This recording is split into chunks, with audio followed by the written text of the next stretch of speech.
everybody, welcome back. Yes, I am in my bed, I realized, but I was like, I'm tired, but I want to film, so we're compromising and we're having a pajama day.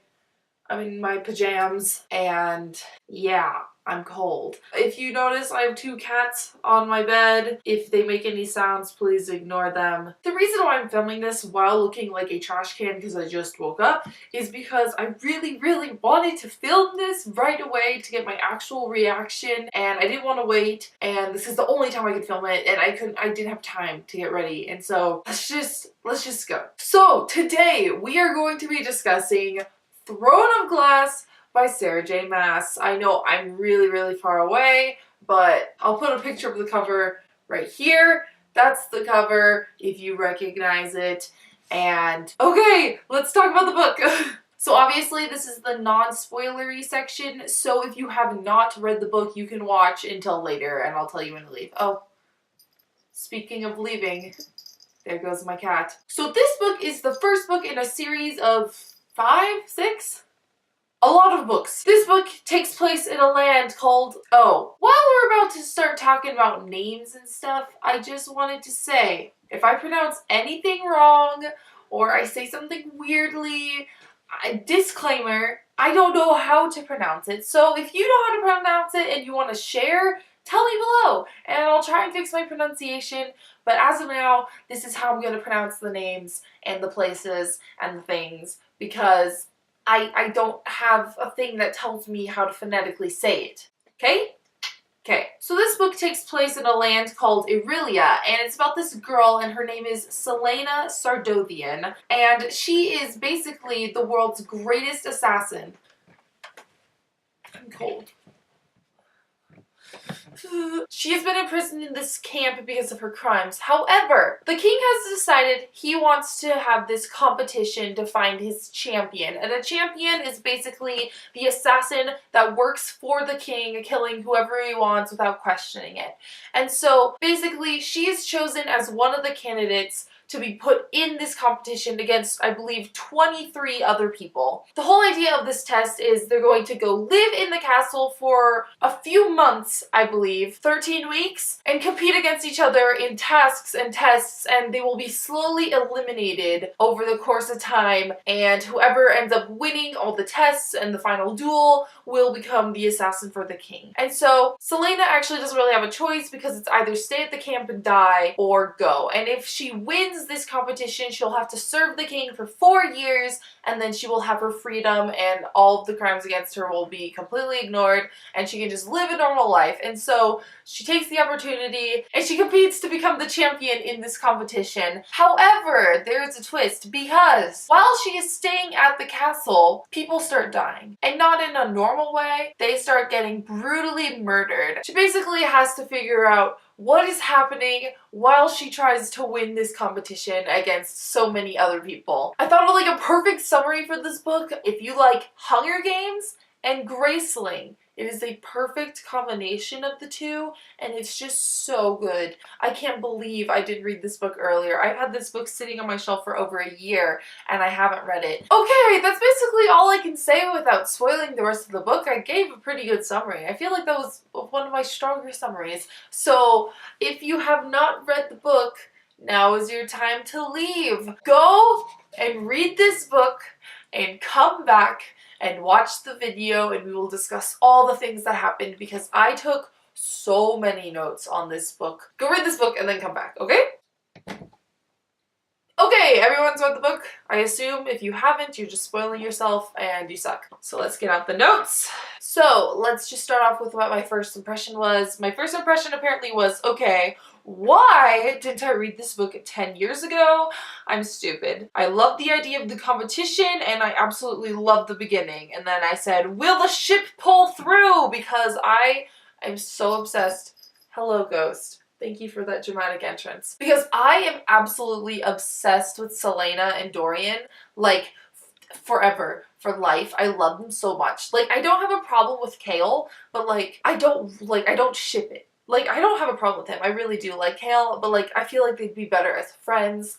But I really like Dorian, and Selena. Basically, let's see. Where do we start? So let's just start with saying Kale is the worst name and the best name in the entire world. Like, it's not Kale though, but it's Kale. And I know I'm pronouncing that one correctly because I've heard everyone pronounce it Kale, or else I wouldn't be so sure about that. Kale, okay. But like, it's also really cool. Dorian is my son. I love him so much. I loved him since the beginning. Like, we first met him and you're supposed to think of him as a snotty king. And by king, I mean prince. You're supposed to just think he's like selfish and he sucks because he's the prince and he gets what he wants and he wants Selena to compete. I can't talk. Compete for him. And like, you're supposed to kind of like not really be on his side. You're supposed to be on Selena's side. But like, the second we met him, I loved him so much. I love him. He's such a sweet person, even though like, you think, because he kind of acts like a hoe and like, you know, he's a prince and all that stuff, and everyone kind of like, but like, he is really nice. He's just unsure and he doesn't want to stand up to his dad. Like, he wants to, but he can't. And like, it's just, he's such a sweet boy. I love him. Okay, so while we're still on the top of characters, Chastain the Eye Eater. Eater? Really? An eye eater? Okay, I'm sorry, my cats are going insane in the room. But an eye eater? That's disgusting! That was like the grossest part of this book. How he kills people and then eats their eyes. That's disgusting. Cannibalism is disgusting, but the eyes make it so much worse. Because, like, I can deal with cannibalism. That sounded really weird, but I can deal with it. But the eyes make me so uncomfortable. Like, I can't. I'm so happy he died. He deserved a terrible death. Lady Kaltain, since we're just listing characters. Lady Kaltain, she was so annoying. Like, I didn't really realize who the heck she was. In the beginning, I was just kind of like, there's this random lady walking around, which is basically what she is. Like, she's with Duke Parrington, but like, she's basically just a random lady walking around all the time, like, scheming to get Dorian. And like, she was so annoying. I hated her. She was just, get away from Dorian. Okay, at first I actually did think that Princess Nehemia, yes, that's how I pronounce it. I don't know. I thought she was the killer, but I suspected it like long before Selena started suspecting it, and then by the time that Selena was suspecting it, I was kind of over it.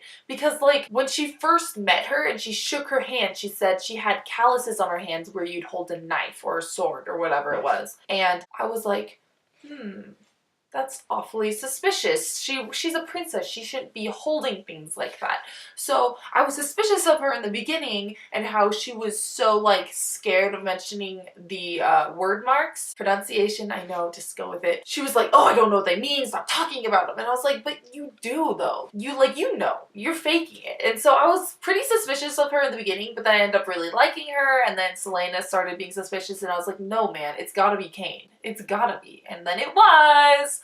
So hot. I didn't trust Knox. I didn't. I really didn't. I thought he was gonna end up betraying her or killing her, beating her. I don't freaking know, but I did not trust him. And then lastly, I just said, Selena, please talk to the prince more. Because, Selena, please talk to the prince more. In the beginning, she didn't really talk to him, and he'd come visit, and she'd be like, go away! And I'd be like, no, let him stay, he wants to talk to you. So let's start off in the beginning. They did not give her enough time to train, and that really bothered me, because she's literally at like a death camp, basically, starving to death, worked to death, and they want her to just compete in like a couple days, a week. They gave her like a week from a starving frail person to become like the assassin of dreams, and like, that's not enough time. In the beginning, I actually wasn't really sure if I liked Kale or Dorian more, because you can see the love triangle. Like, from the second that they start getting along, you realize it's Kale or Dorian. And I wasn't sure which one I wanted to pick, because I like both of them a lot. I really like Kale, I really like Dorian, and I was like, I guess I'd be fine with either. I ended up choosing Dorian, and don't tell me, but I am hoping so badly that that is endgame, because like, I really like Dorian. But I wouldn't have a problem with Kale. So like, there's not like a huge issue, but I really like Dorian. I was very suspicious of Parrington the whole time because, one, he sucks. Two, he had that ring, and they would constantly mention the ring as if it was something important. Because like, normally they wouldn't mention the ring. They'd be like, Miss Kaltain got a headache. the ring gleamed, or like Duke Parrington evilly did this hand thing and you see his ring, and like I was like, it's the ring, it's got to be the ring. I don't know if they said it was the ring at the end of the book, but it has to be. I mean, because Kane had a ring, Duke Parrington has a ring, so it's got to be the ring, right? It has something to do with the ring. At first I was really confused about the whole Elena thing, because like I just, like, how could she be going through this portal? Like, when she first met Selena, and just chaos, and she's like, I can barely stay, I have to go, hurry. And I was like, what the heck is happening? It did not make any sense to me. I was very, very confused. I was just like, I don't, like, what? Like, it just didn't make any sense to me. Because she's like, I don't really, that made a lot of sense. But like, she just really confused me in the beginning. I get her more now. She's the princess, or not the princess. She was the queen from 1,000 years ago, and she's trying to protect, gosh, I can't talk. She's trying to protect Selena by giving her that locket, amulet thing, which, by the way, like, totally didn't work. I don't understand. It didn't work at all. She's like, it'll protect you. And then, like, she was getting murdered in that final duel, and it did nothing to protect her when that Radarak, the monster thingy, when that thing was attacking her, didn't save her at all. So what's the truth? I was really suspicious of those tunnels the whole time, because like, yes, I get that like servants' quarters, servants' tunnels were a thing so they could get around without like bothering the people who lived there, but I was really suspicious of them because like I didn't trust them, which obviously I shouldn't have, because that's where she basically died. But like, I didn't. I thought they were like somehow magically put there by someone to kill her. It didn't make any sense. There was no logic in my head. But like, I was so suspicious. I didn't like the tunnel scenes. Those scenes always freaked me out really, really badly. I thought she was gonna die the whole time.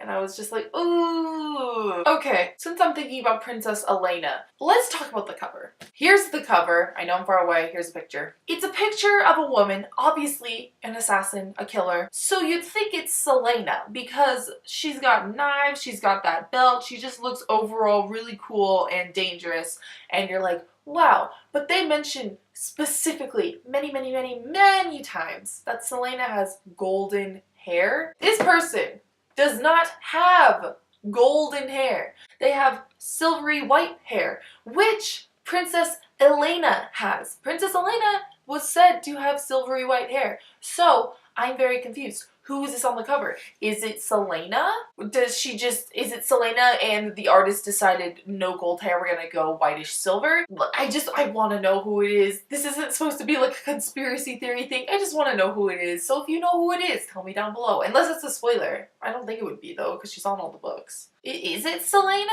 Am I just crazy? I've been thinking about this so much. I've been like making theories as to who it is when it could just literally be Selena. Tell me down below. Let's talk about that scene where Selena goes into her test, the sword fighting test, and they've been picking fun at her because she's a lady and she can't be an assassin because she's a woman and she talks all the time and she only likes frilly dresses. And then she goes into this sword fight, doesn't even take out her sword, and just punches Varen like 3 times out of the circle, and then he just loses in about 2 seconds. That was literally the best scene. I laughed so hard. I was so proud of her. I was like, Selena, yes, you are the queen. She is so amazingly cool, and it was just so annoying that she had to hold herself back during the tests because like you wanted to see her to her full ability, and at first she kind of had trouble because she had been so weak, but as she got stronger you wanted to see what she could do, and you were just like, oh my gosh, I need to know. So I really loved that scene where she finally was just like, you know what, screw this, I'm just gonna fight with my full power, and just knocked him out in like 2 seconds. It was the best. So I did have a theory, and I ended up being right, that those rings were causing Miss Caltain's headaches. I don't know. I had a theory. Maybe everyone had that theory. But like, I was like, maybe they're causing her headaches. That's why they're so bad. She's with Duke Parrington all the time. And then later on, they mentioned that she was being influenced by Duke Parrington. Oh, I guess then the rings do have something to do with it. Duke Parrington was influencing her through the ring, and she was getting those headaches from it. So I mean, that's a really small thing, but like, I was proud of myself because I predicted it. I hate Parrington. It literally, just this one note says, Parrington is such a creep, R.I.P. Yeah, he's a terribly, terribly creepy man. Poor Lady Keltane. Like, I hate Lady Keltane, but I still felt bad for her because she had to fake loving this guy. Okay, the king, how he was planning to kill Celaena basically the whole time was not okay. Like, does he not care for his son at all? I know he doesn't really know about the whole relationship between Celaena and Dorian, but like, you were planning on killing your son's assassin person the whole entire time. Like, what was the point then? Ah, do you not care for your son at all? Like, really? You're that bad of a person? He just really made me mad. I really don't like the king. The poisoning scene at the end made me so mad because she was poisoned and nobody noticed. But it was so obvious. I mean, she was totally fine in the first fight. She did in 2 minutes. 2 minutes, she totally kicked this guy's butt. And then the next fight, she's flying everywhere, stumbling. She can't stand up. She can't see. She's just freaking out. And everyone's just like, yes. Like, obviously the king and Parrington and Lady Keltane knew, but like, why? Oh, that was an annoying scene. It was a scary scene also. That was like the most intense fight scene I've ever read. It was very confusing. It was mass chaos. I kind of understood what was happening, so she was like kind of like in between those two worlds, through the clock tower portal with the word marks on it. It was a very confusing scene, very scary, very unfair, might I say. Very unfair, pissed me off a lot. Okay, at the end of the book, Elena says, blood ties cannot be broken. Does that mean that Celaena is descended from Elena? Elena. That's probably just a coincidence. Does that mean that she is descended from Elena? That means she's part fairy? Elena's part fairy, I believe, or all fairy? Question mark? But does that mean she's descended from the crown? Like, I don't know. Don't tell me if that's a spoiler, but what the heck? I read that and I was like, what? She's descended? She's blood related to the queen from 1,000 years ago? That means she's royalty. That means she can marry Dorian and that they can be royalty together. Let's just say I knew it was Cain basically the whole time. After I got over the Nehemia thing, like, it was so obvious. He kept getting so strong in that one scene where he's like running by and he's like choking himself or something. First of all, I'm still confused about that scene, but like, I don't know. He was so suspicious and he was like the one that she hated on the whole time. Like, it had to have been him. It would have been a plot twist if it was Nehemia. My voice is starting to go away, I apologize. One of my notes just says, please don't dump Dorian. He's too pure. And I agree. I mean, I'm the one who wrote it, but I agree. Please don't dump him. He's too pure. And she ended up dumping him. I mean, they're still friends, but like, it's like time for Kale. Like, this book's gonna be about Kale. When I say this book, I mean the next one, sorry. The next book's gonna be about Kale, and how she gets closer to him, and Dorian's gonna be gone or something, and then I'm probably gonna be not as happy about it, and then hopefully she goes back to Dorian. We'll see. That's my prediction, but it's gonna be a Kale book. The Yulemas ball scene. I loved it so much. I loved that Celaena got all dressed up. She felt really pretty, and everyone thought she was really pretty, and she got to just go into the ball despite all the rules, and she danced with Dorian the whole time, even though that's a rude thing to do, to have the prince dance with one person the whole entire time. But they danced the whole time, and then she left, and Dorian left also because she didn't say goodbye, and it was just really, really cute, and I really, really liked it. It was probably my favorite scene in the whole book. Maybe that tied with her fighting Varen that first time. Oh my gosh. I really liked the ball scene. It was really, really cute. And like, Kale was kind of jealous. Kind of. You could sense it. And like, I was kind of like, sorry man, but at the same time, like, back off, you vegetable. I know you're her friend, but please just stay friends with her. I'm begging you. And lastly, I think this is the last thing I'm going to say, is the word mark on her forehead that was like shining at the end. First of all, I just now realized that's why Nehemia was always just staring at her forehead, and she was like, why are you staring at me? And she's like, oh, nothing, and like walk away. Just realized that right now. Second of all, I assume it doesn't always show, because like, if so, why did no one point it out before? Like, does it just glow at certain moments, and so she randomly has this forehead thing just glowing on her face sometimes? I don't know. So that's all the things that I had to say about this amazing, amazing book. I hope you enjoyed the video. If you've read this book, leave a comment down below saying what your favorite part was. Please don't spoil me on any of the other books. I will cry for 10 years. But yes, overall, I thought it was a really good book. I'm really excited to read the next one, and Dorian all the way, you know? So thank you so much for watching. Please give it a thumbs up. And I already told you, leave a comment below if you want. And I will see you soon with another video. Bye!